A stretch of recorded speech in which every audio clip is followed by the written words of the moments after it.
కోనసీమ జిల్లా ఐనవిల్లి లంక వద్ద మడుగులో మొసలి సంచారం తీవ్ర కలకలం రేపింది. గోదావరికి వచ్చిన వరదల కారణంగా ఎగువ ప్రాంతం నుంచి ఈ మొసలి ప్రవాహంలో కొట్టుకు వచ్చి ఉంటుందని ప్రజలు చెప్తున్నారు. గుంతలో మొసలిని చూసి జాలర్లు, రైతులు వణికిపోతున్నారు. ముక్తేశ్వరం, రేవు పరిసర ప్రాంతంలో సంచరిస్తున్న మొసలిని పట్టుకుని అటవీ ప్రాంతానికి తరలించే విధంగా చర్యలు చేపడుతున్నట్టు జిల్లా అటవీ శాఖ అధికారి ప్రసాద్ తెలిపారు. మొసలి తిరిగిన గుంతలను పరిశీలించారు. గ్రామంలో ప్రజలు, రైతులు అప్రమత్తం చేశారు.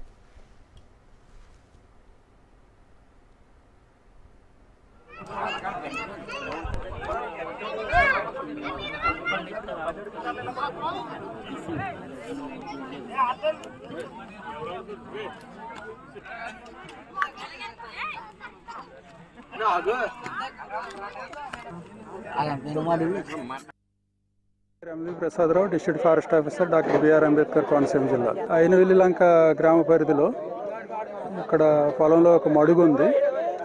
ఆ మడుగులో మొసలి తిరుగుతుందని చెప్పి గ్రామస్తులు సమాచారం అందించారు. దాని మీదట మేము గత 2 రోజుల నుంచి కూడా ఇక్కడ పరిశీలించడం జరిగింది. మొసలు తిరగడానికి మేము నిర్ధారించుకుని దాన్ని పట్టుకోవడానికి ఇప్పుడు ఏర్పాట్లు చేస్తున్నాం. ట్రాప్ కేజ్ తీసుకుని వచ్చాము, కేజ్ ఏర్పాటు చేస్తున్నాము.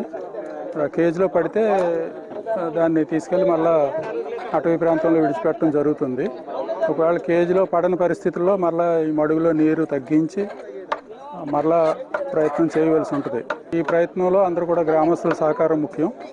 ఇక్కడ ఎవరు కూడా అనవసరంగా ఈ పరిసర ప్రాంతాల్లో తిరగకుండా కొద్ది సంయమనం పాటించాలి.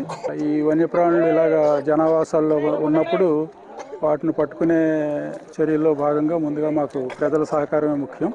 ఈ సందర్భంగా కూడా నేను కోరేది ఏంటంటే, ఈ గ్రామస్తుల నుంచి వారి యొక్క పిల్లలను కానీ ఈ పరిసర ప్రాంతాల్లో తిరగకుండా కొద్దిగా వాళ్ళని ఆపే ప్రయత్నం చేయాలి. ప్రస్తుతానికైతే ఒకటేనండి, 2 ఉన్నాయి 3 ఉన్నాయని చెప్పి గ్రామస్తులు అంటున్నారు. కానీ ప్రస్తుతానికైతే ఒకటి మేము చూడటం జరిగింది. దాన్ని పట్టుకున్న తర్వాత మరలా ఏమైనా కనిపిస్తే అప్పుడు 2వది ఉందని చెప్పి నిర్ధారణ చేసుకోవాలి తప్పించి ప్రస్తుతానికైతే